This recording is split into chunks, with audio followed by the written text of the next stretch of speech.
नमस्कार, बहुत स्वागत है आपका। आप देख रहे हैं भाग्य चक्र और मैं हूं आपके साथ शैलेंद्र पांडे।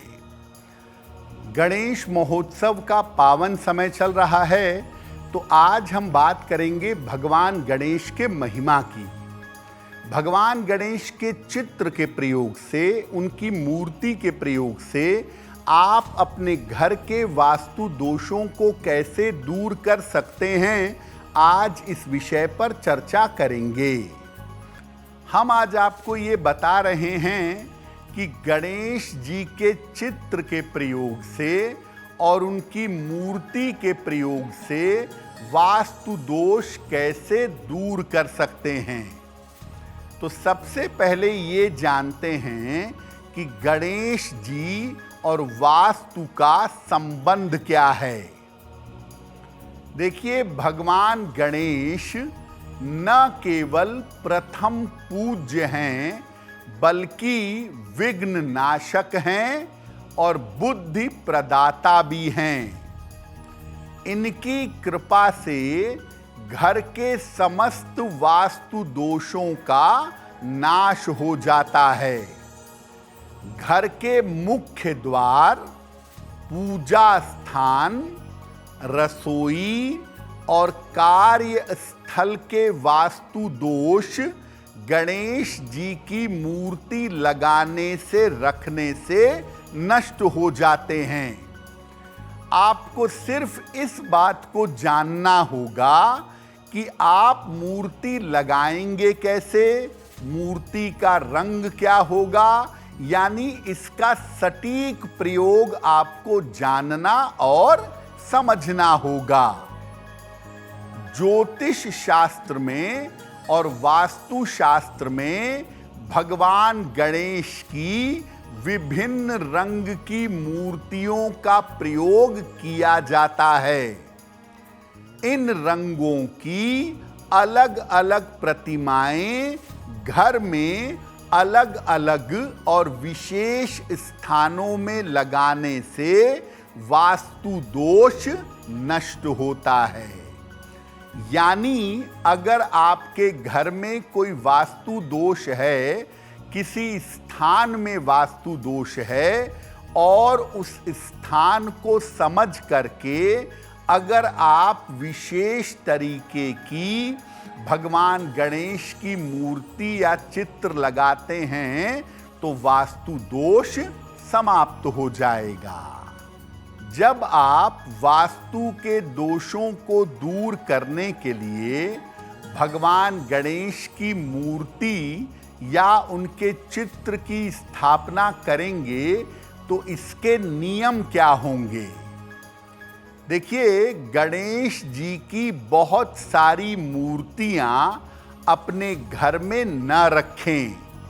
बहुत सारे लोग गणेश जी के चित्र को, मूर्ति को डेकोरेटिव आइटम समझते हैं और जहां मन किया वहीं लगा दिया। ऐसा मत करिए। पूजा स्थान पर एक साथ गणेश जी की 3 मूर्तियां कभी न रखें। गणेश जी की वही प्रतिमा, वही मूर्ति, वही चित्र घर में स्थापित करें जिसमें उनकी सूंड बाईं तरफ हो। मूर्ति की ऊंचाई 12 अंगुल यानी आधे फीट से ज्यादा ना हो तो बेहतर होगा। पीत वर्ण के पीले रंग के गणपति की मूर्ति सर्वोत्तम मानी जाती है। और जब आप अपने घर में गणेश जी की मूर्ति रखेंगे तो उनकी नियमित पूजा करेंगे, लेकिन पूजा में कभी भी उनको तुलसी दल अर्पित नहीं करेंगे, बल्कि रोज की पूजा में अगर उनको दूर्वा यानी दूब घास अर्पित करेंगे तो बहुत ही मंगल होगा। अब आपको बताते हैं वो छोटे छोटे सरल उपाय जिनको करने से गणेश जी की मूर्ति और चित्र का प्रयोग करने से आप वास्तु दोष को दूर कर पाएंगे।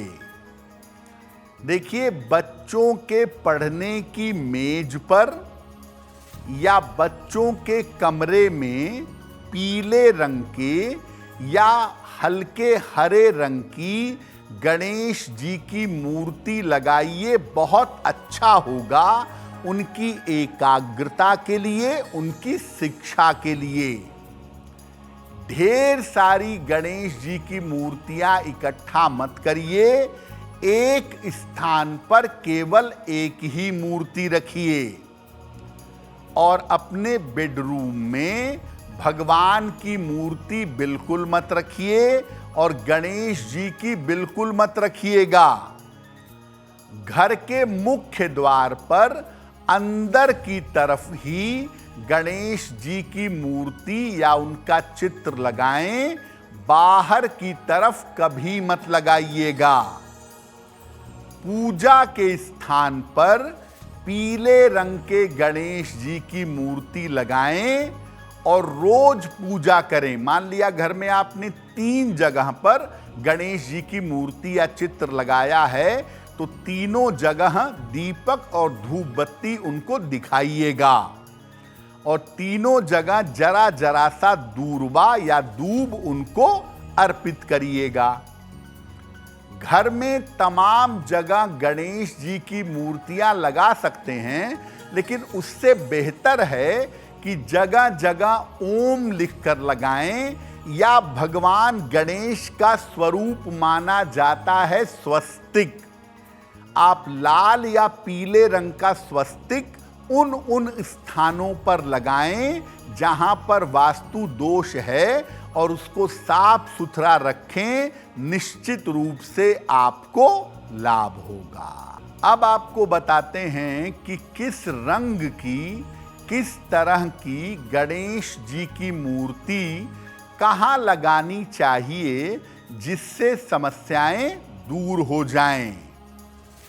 देखिए, गणेश जी की अगर कोई मेटल की मूर्ति है, कांसे की है, तांबे की है, स्टील की है, तो गणेश जी की मेटल की मूर्ति, पीतल की मूर्ति ही हो, तो ये मूर्ति लिविंग एरिया में अपने ड्राइंग रूम में लगाएं, एक आसन देके एक मेज पर या एक चौकी पर रखिएगा। रोज इनकी पूजा करिएगा। ऐसा करने से घर के लोगों में आपसी सौहार्द बढ़ेगा, घर के लोगों में प्रेम बढ़ेगा। सफेद रंग के भगवान गणेश की मूर्ति ले आएं और इसको धन स्थान पर रखें। ऐसा करने से कर्ज से मुक्ति मिलेगी। कर्ज अगर आपके ऊपर बहुत ज्यादा है तो सफेद रंग के गणपति के मूर्ति को स्थापित करके पूजा करें, आपको लाभ होगा। पीले रंग के गणेश जी की मूर्ति पूजा स्थान पर रखिएगा। शुद्ध पीला हो तो बहुत अच्छा है।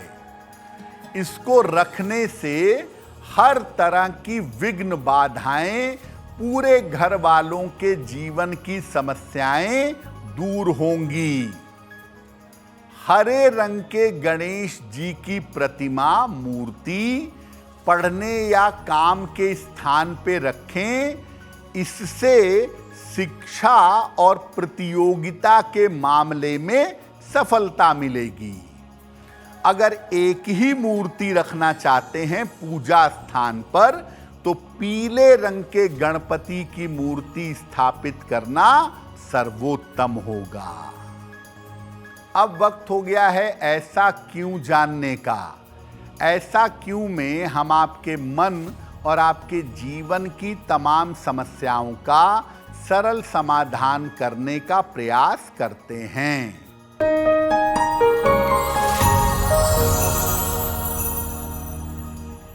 ऐसा कहा जाता है कि भगवान गणेश को लड्डू के साथ साथ जामुन का फल अत्यंत प्रिय है। ऐसा क्यों है? कपित्थ जम्बू फल चारु भक्षणम। जम्बू फल मतलब जामुन क्यों प्रिय है? अब देखिए, इसके पीछे एक साइंटिफिक रीजन है। भगवान गणेश लड्डू ज्यादा खाते हैं, यानी आप लड्डू उनको अर्पित करेंगे तो खूब लड्डू खाएंगे, और लड्डू खाएंगे तो डायबिटीज की संभावनाएं बढ़ेंगी। डायबिटीज को कंट्रोल किया जाता है जामुन खाकर या जामुन की गुठली खाकर।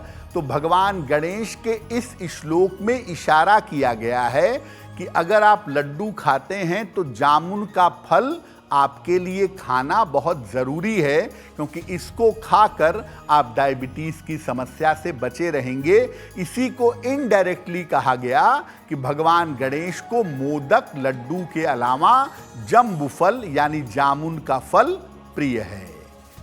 अगर आप मुझसे जुड़ करके अपनी समस्याओं का समाधान चाहते हैं और चाहते हैं कि आपकी समस्याओं को ज्योतिष के माध्यम से सुलझाया जाए, तो आप हमसे संपर्क कर सकते हैं, जुड़ सकते हैं एस्ट्रो तक पर।